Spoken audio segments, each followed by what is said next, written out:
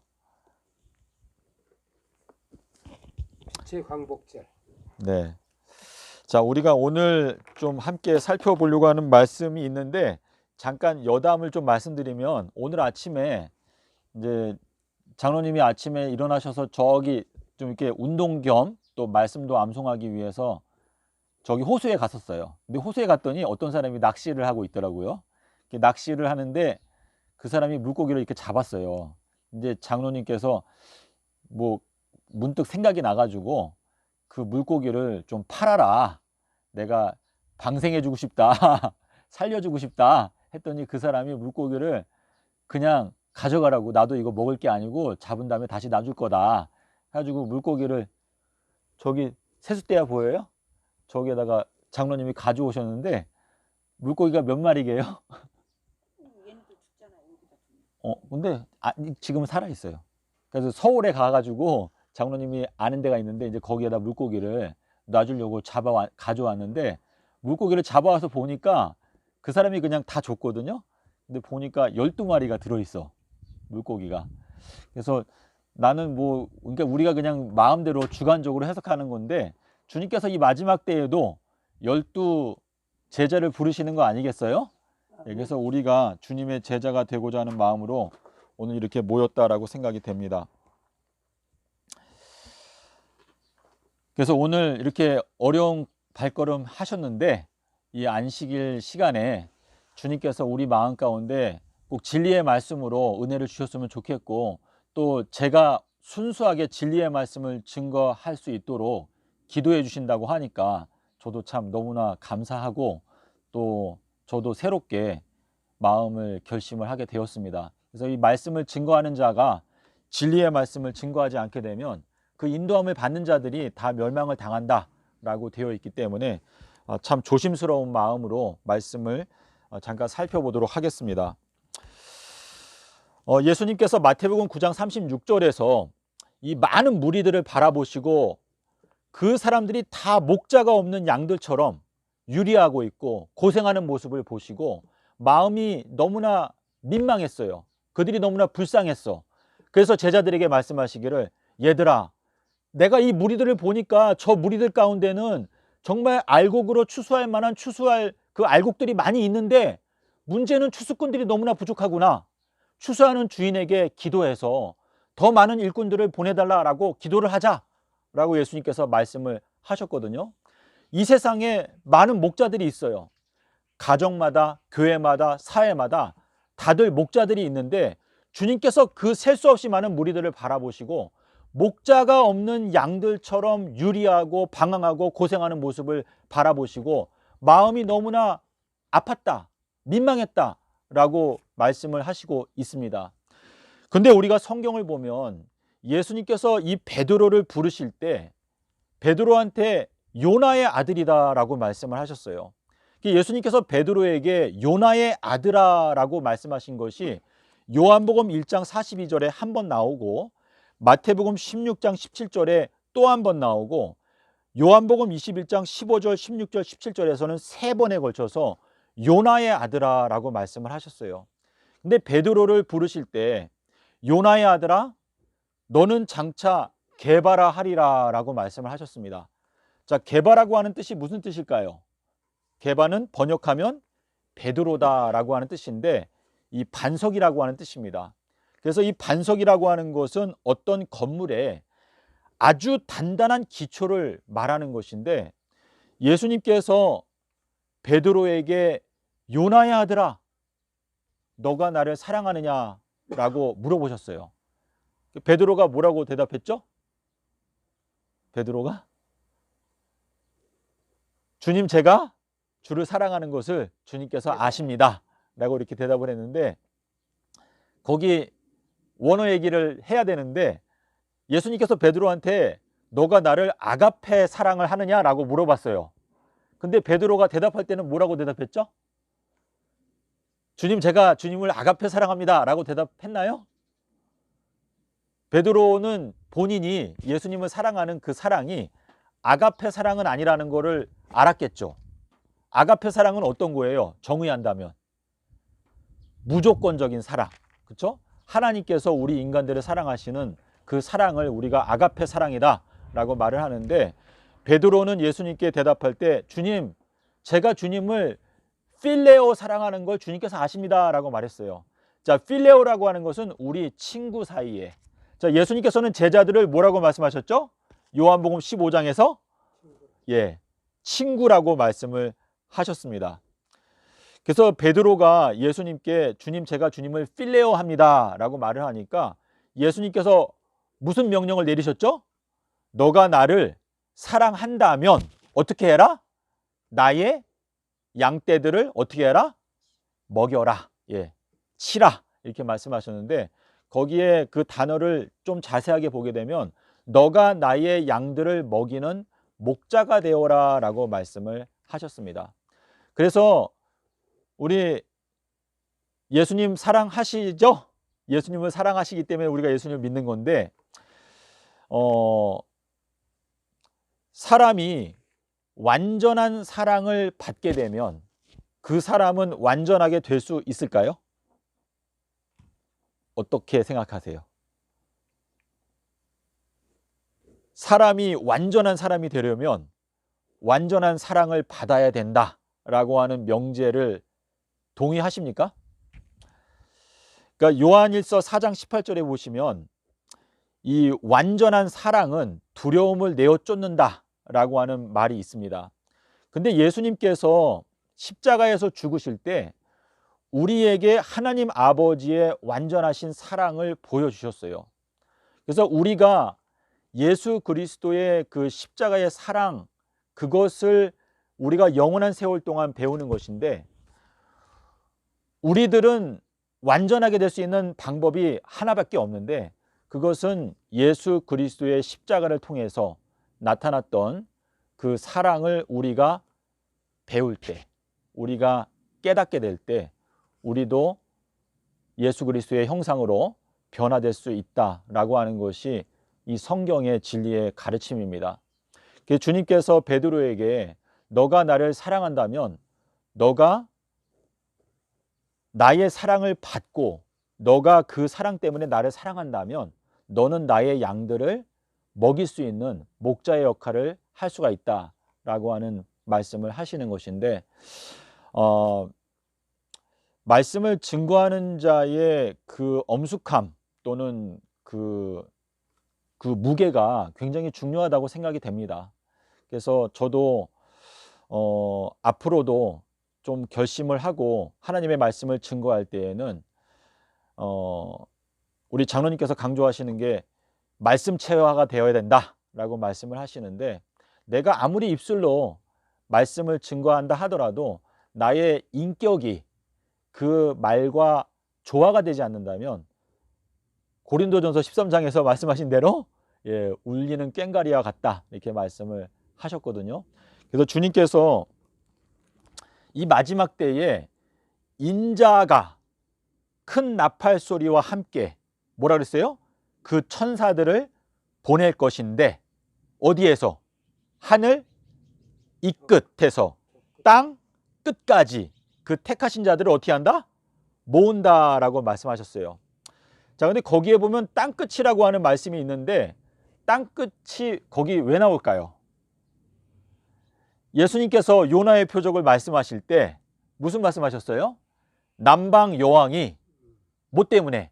솔로몬의 지혜가 너무나 배우고 싶어서 어디에서 왔죠?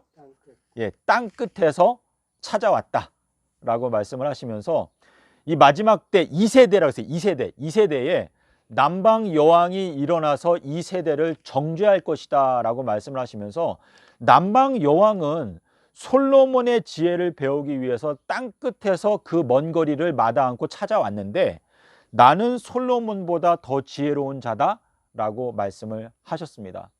그래서 주님께서 이 마지막 때 큰 나팔 소리와 함께 이 땅 끝에서 택하신 자들을 모은다라고 하는 그 말은 땅 끝에 있다 할지라도 지혜의 말씀을 배우기 위해서 적극적인 자세를 갖고 있는 사람들은 택함을 받게 되기 때문에 그들을 모은다라고 하는 말씀을 하시고 있는 것입니다.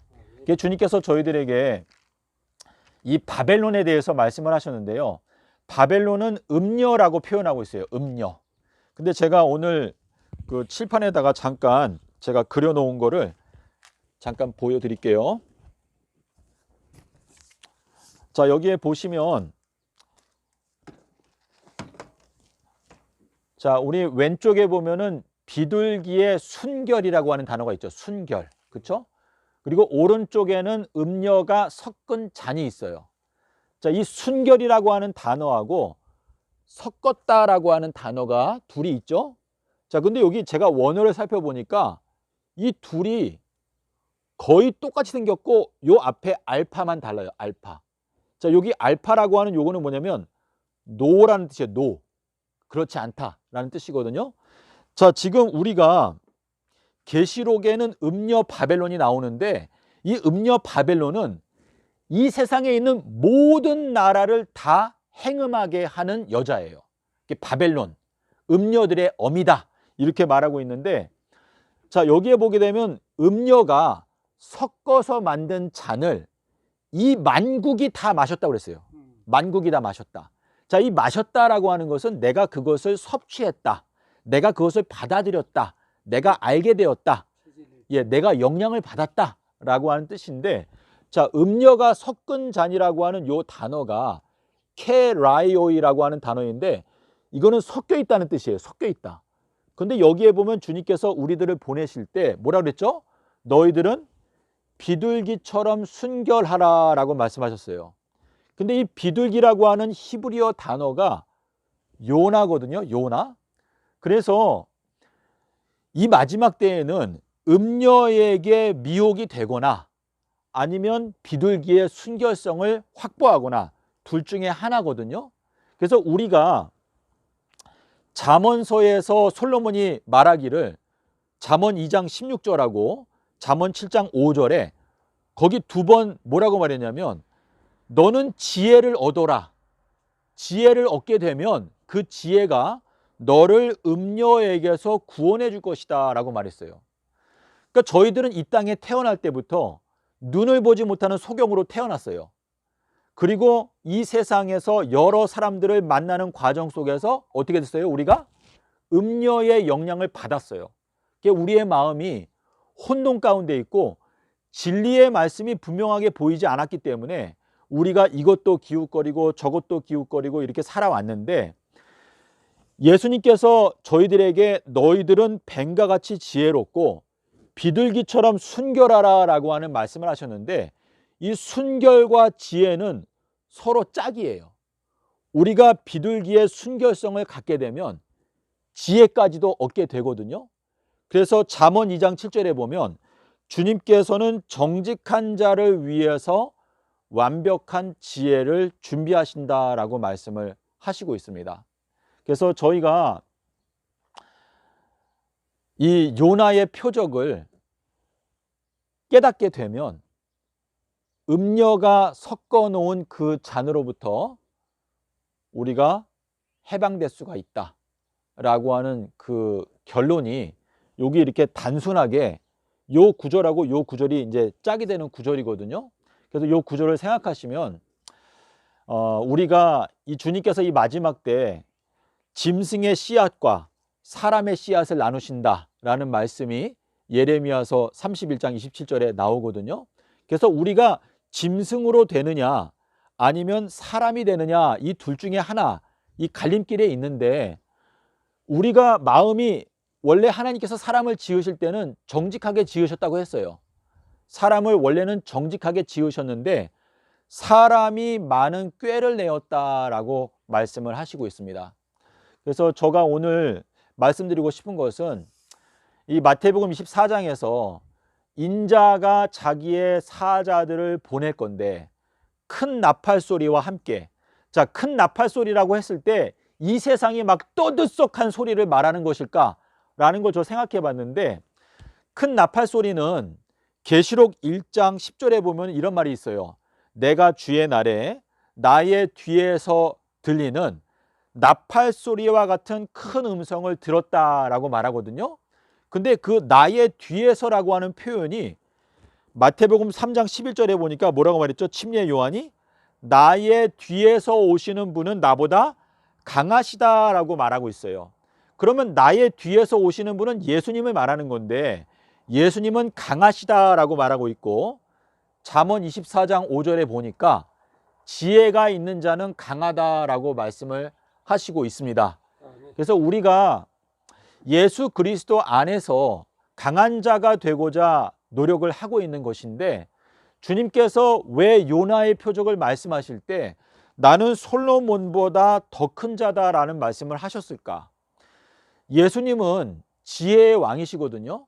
주님께서는 이 요나의 표적을 통해서 음녀와 순결, 그러니까 순결한 처녀와 음녀를 갈라내겠다라고 하는 말씀을 하시고 있어요. 그래서 오늘 이 예배 시간에 우리가 마음 가운데 이 반석과 같은 말씀으로 꼭 배우기를 원하는 것은 주님께서는 이 마지막 때 알곡을 고르시는데 이 청함을 받은 자들은 많지만 택함을 입은 자들은 적다라고 말씀하셨거든요. 근데 그 적다라고 하는 단어가 베드로전서 3장 20절에 가면 그때의 구원을 받은 숫자가 적으니 8명밖에 없었다라고 하는 말씀이 있어요.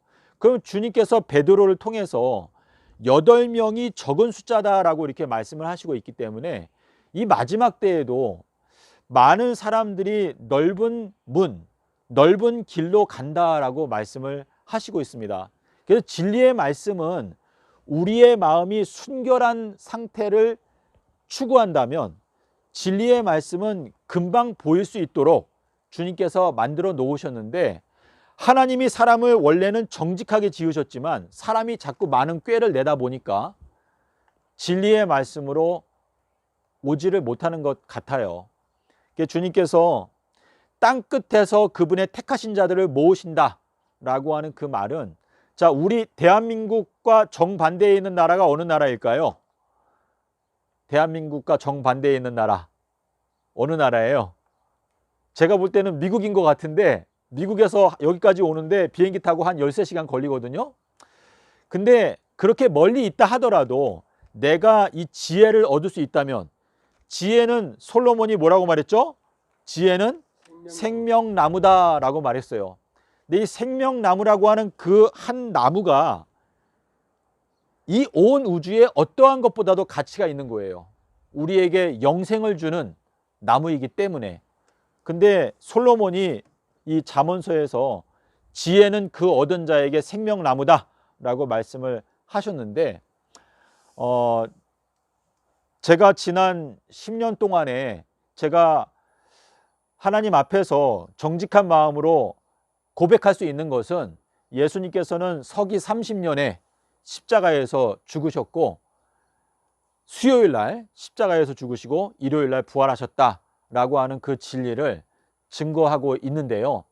예수님께서 서기 30년부터 2030년까지 2000년이라고 하는 시간 동안에 주님께서 병을 고치고 또 귀신을 쫓아내는 일을 완료하시겠다라고 하는 말씀을 누가복음 13장 32절 33절에서 말씀을 하셨는데 어제 물어보셨잖아요. 날짜가 도대체 어떻게 나온 거냐. 그래서 그거를 좀 제가 설명을 드려야 되는데 기회가 좀 없긴 했는데 그 누가복음 13장 32절에 있는 말씀이 저는 너무나 중요하다고 생각해요. 왜냐하면 계시록에 가니까 예수의 증거는 예언의 영이다라고 말씀을 하시고 있거든요. 그리고 그 고린도전서 14장에 보니까 사도 바울이 나는 너희가 방언을 말하는 것도 좋은데 나는 너희가 특별히 예언하는 걸 더 원한다라고 하는 말씀이 있더라고요. 고린도전서 14장 1절, 3절, 5절, 39절에 보면 너희들은 예언하는 것을 간절하게 사모해라 라고 하는 말씀이 있어요. 그래서 저는 그 말씀을 봤을 때 주님께서 우리가 예언의 말씀을 연구하고 예언하는 것을 사모하시는구나 하는 생각을 하게 되었고, 이 다니엘서에 대해서도 예수님께서 뭐라고 말했죠? 읽는 자는 깨달을진저 다니엘의 말한 바라고 말씀을 하시고 있어요. 그래서 저는 이 마지막 때에는 예언 연구에 어떤 열풍이 일어나야 되지 않을까 하는 생각인데, 많은 분들이 이 날짜를 정하는 것에 대해서는 상당한 거부감을 갖고 있죠. 왜냐하면 예수님께서 그 날과 그 시간은 아무도 모르고 아들도 모르고 천사들도 모르고 아버지만 아신다라고 말씀을 하셨기 때문에 굉장히 거부감을 갖는 것은 사실인데, 저는 그 말씀을 조금 다른 각도로 봤을 때, 이 말씀은 아버지께서 알려주신다라고 하는 의미가 아닐까라는 생각을 제가 하게 되었거든요. 근데 왜냐하면 예수님께서 아버지라고 하는 단어를 언급하면서 뭐라고 말했냐면, 아버지께서 보내시는 성령 보혜사가 오시면 그가 너희들에게 장래에 일어나게 되는 일들을 알려주실 것이다 라고 말씀을 하시면서, 고린도전서 2장 10절에 우리 유명한 말씀 있잖아요. 성령은 하나님의 가장 깊은 것도 다 통달하신다 이렇게 말씀을 하셨는데, 우리 혹시 그 말씀 아시나요? 예수님께서 마가복음 13장에서 23절에서 이렇게 말했어요. 너희들 조심해라, 경고하시면서 너희들 조심해라, 내가 모든 것들을 다 미리 말하였다 라고 하는 말씀을 하셨거든요. 저는 2000년 전에 주님께서 하신 말씀이지만, 오늘날 우리가 성령 보혜사의 도우심을 받게 되면 예수님께서 2000년 전에 미래에 대해서 다 열어놓으신 그 비밀들이 우리의 마음 가운데 열어질 수 있다라고 하는 생각으로, 우리 누구나 여기 앉아 계신 우리 각자 모두 다 예수님의 오심을 간절히 기다리고 있죠. 왜 그런가 하면 그날 주님께서 우리에게 영생을 주시니까 그날이 정말 간절하고, 그때가 언제인지 너무나 궁금한 건 사실이에요. 그렇지 않습니까? 그래서 앞으로 7년 더 기다려야 되는 거야, 아니면 지금 오는 거야, 이런 생각들이 우리의 마음에 드는데, 우리 기독교인들 뿐만 아니고 모든 사람들의 마음 가운데는 도대체 언제 뭔가 이 천지개벽이 일어날까라고 하는 것에 대한 궁금증이 있어요. 근데 주님께서는 내가 너희들에게 모든 걸 다 미리 말했다라고 말씀을 하시고 있는데, 우리가 예언의 말씀을 간절한 마음으로 살피게 되면 주님께서 우리의 마음을 밝혀주시고 열어주실 수 있다라고 하는 생각이 있거든요. 그래서 우리 잠언서에 있나요? 모사가 많으면 경영이 형통한다 라고 하는 말씀이 있나요? 예, 그래서 저희가 사실은 예언의 말씀을 열심히 연구하고, 내가 생각할 때는 이 예언이 이렇게 해석하는 게 맞다고 생각한다, 이러한 어떤 그 예언 해석에 대한 교류가 좀 있어야 된다고 생각하는데, 오늘날은 뭐 날짜를 정하면은 그냥 이단 취급하고 그냥 적대시하는 경향이 많이 있어요.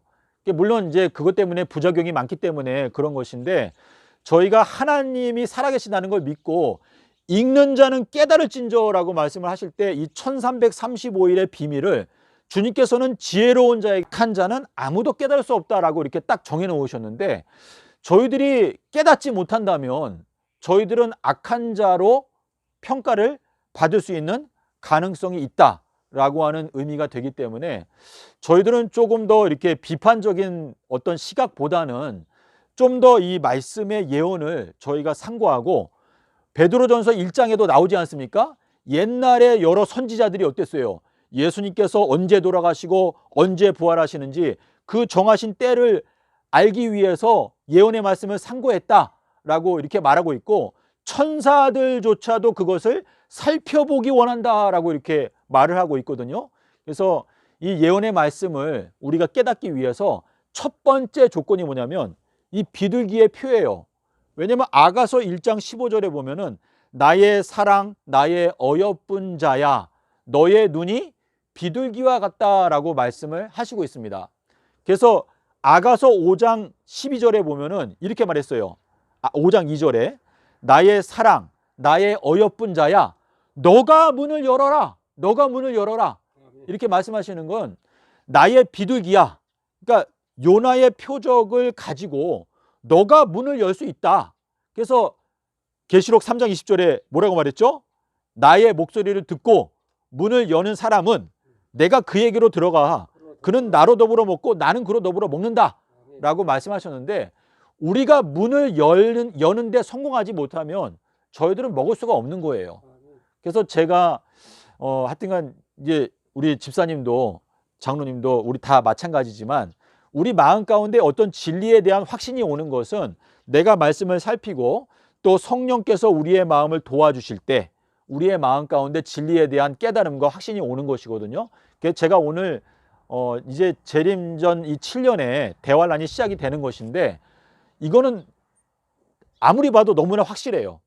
예, 올해부터 7년 대환란이 시작되는 것은 아주 확실한 것인데, 주님께서 부디 우리 세 사람을 주님께서 긍휼히 여기셔가지고 구원의 방주 안으로 이끌어 들이시고, 주님께서 우리를 먹여주시면 저희들은 정말 주님 안에서 완전한 자가 될 수 있는 것이거든요. 주님께서 나의 아버지의 완전하신 것 같이 너희들도 완전하라 이렇게 말씀을 하시고 있습니다. 주님께서 저희들에게 이 주신 이 비둘기의 표, 요나의 표적을, 저는 이것이 이 현 기독교단을 깨우기 위한 아주 핵심적인 진리라고 마음 가운데 굳게 믿고 있습니다. 그래서 지난 2000년의 세월 동안에 어떻게 현 기독교단의 지도자들이 예수님께서 돌아가신 날짜도 잘 파악을 못하고 있을까 하는 좀 의구심이 많이 들었어요. 근데 제가 이렇게 성경을 나름대로 좀 열심히 연구하려고 노력을 하다 보니까 저의 마음 가운데 반석과 같이 확신 있게 믿게 된 것은 이 요나의 표적에 대한 진리를 알게 되었거든요. 그래서 그 외의 부분들에 대해서는 저도 계속 기도하면서 이렇게 탐구하고 있는데, 성경 말씀을 열심히 연구하는 그 열렬한 태도가 주님께서 기뻐하시는 태도라고 생각합니다.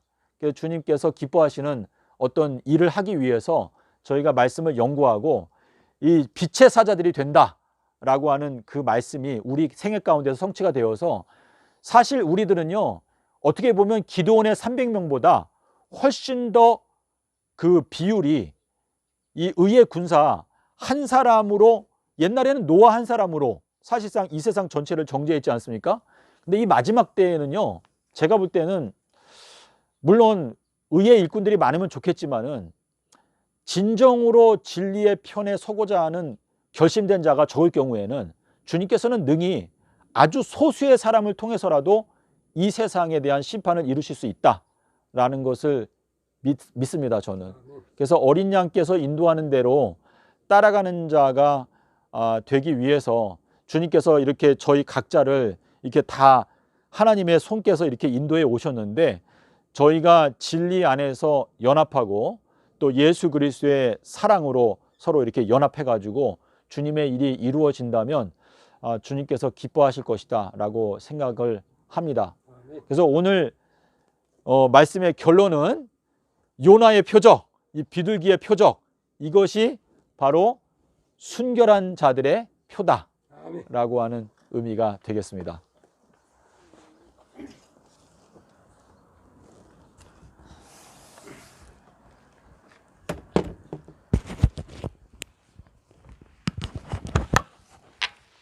주신 말씀 감사합니다.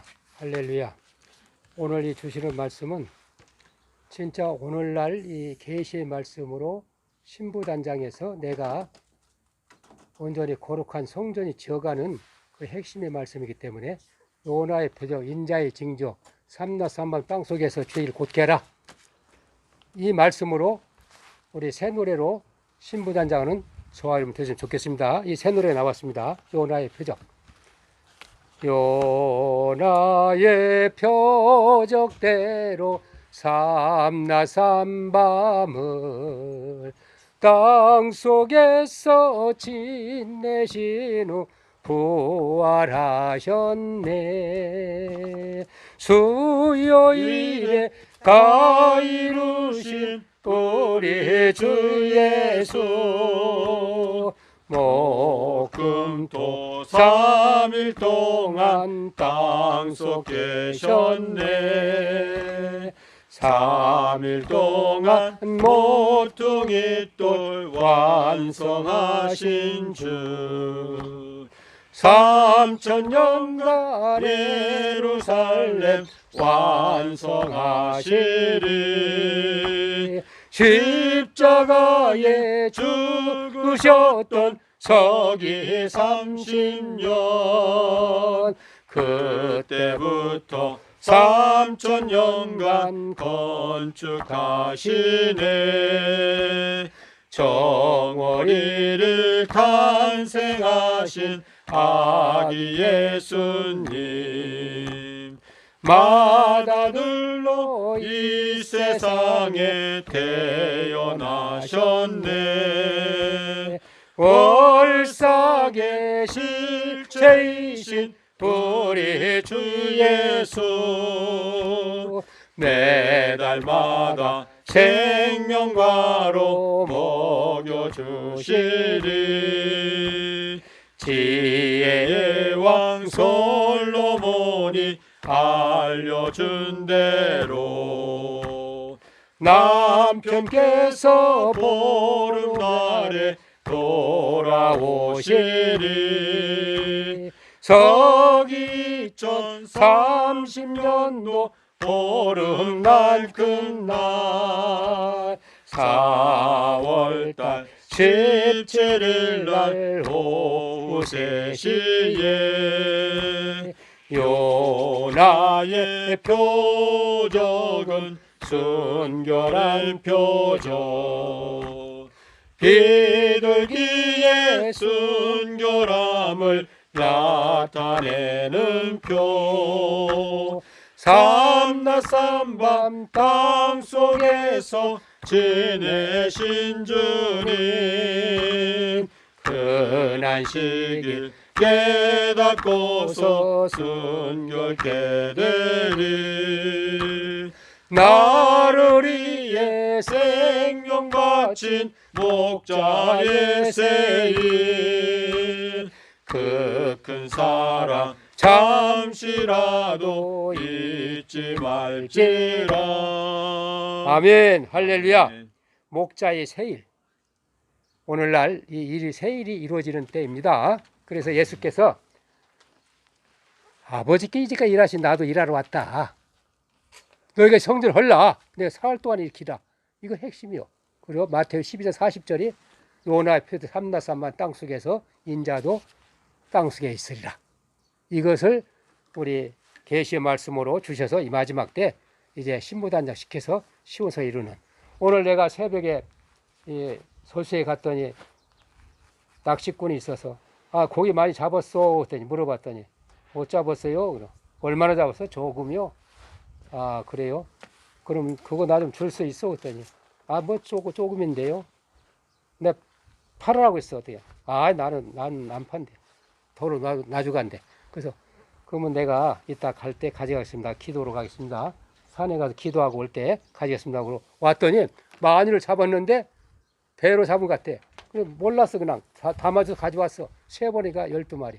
우리 12마리 우리 물고기 예수님이 초림 때 십자가 지시고 새벽에 마지막 새벽녘에 디베다 발달 고기 잡으러 간 그 어부 7 제사들을 찾으러 갔어. 고기 잡았냐? 못 잡았어요. 깊은데, 오른편 깊은 데로 던져라. 금을 던졌더니 153마리가 잡았다 이 말씀. 그리고 잡아서 가지고 오라, 나와라. 그 가져 놓고 예수님께서 제자들에게 계시의 말씀 열어서 이 마지막 때 그 제자들 회개시키고 떠나가실 때 뭐라고 했냐? 다시 오면 약속했단 말이에요. 오늘날 우리 다시 오면 약속한 걸 우리는 모르고 지키지도 않아요. 자, 오늘 이 말씀이 너무나도 진리가 깊습니다. 물고기 12마리하고 초림 때 예수님께는 153마리 물고기인데 쉐마 153 이 계시 말씀이 오늘날 열렸기 때문에 우리가 이 말씀으로 전 세계에 다시 연한 이 사명 감당하는 저와 여러분 되셨으면 좋겠습니다. 아멘. 우리 그래서 한민족 초대가 부른 다음에 주님 가르치는 마치겠습니다. 오늘날 우리에게 이 사명을 주시려고 한민족 초대 가를 주셨어요. 전 세계에 이 말씀을 전가하기 위해서. 오순절의 초대교회 성령으로 세웠으니 어두운 세상 밝혀주는 진리 사명 다하리라. 삼천리의 금수강산 죽은 생명 살리리라. 괴로우나 즐거우나 증인 사명 다하리라. 성령으로 진행하여 말씀 위에 세웠으니 성령 충만 말씀 충만 사랑으로 하나 되어 선교자의 본을 받고 복음화의 기수되리. 괴로우나 즐거우나 받은 사명 다하리라. 복음으로 진보하여 기도 위에 세웠으니 동북아를 시작하여 땅끝까지 다니면서 예수님의 말씀 들고 세일하는 증인 되리. 괴로우나 즐거우나 세일 사명 다하리라. 아멘. 주님 같은 기도로 마치겠습니다. 하늘에 계신 우리 아버지시여, 이름이 거룩히 힘을 받으시오며 나라의 마오시며 뜻이 하늘에서 이루어진 것 같이 땅에서도 이루어지리라. 오늘날 우리에게 일용할 양식을 주옵시고 우리가 우리에게 죄 진 자를 사하여 준 것 같이 우리 죄를 사하여 주옵시고 우리를 시험에 들게 하지 마옵시며 다만 악에서 구하옵소서. 나라와 권세와 영광의 아버지께 영원히 싸움나이다. 아멘. 나의 반석이시오 구세인 여호와시오 내 입을 목사인 줄 알고 원하노라. 할렐루야. 모든 영광도 하나님께 돌리겠습니다. 감사합니다.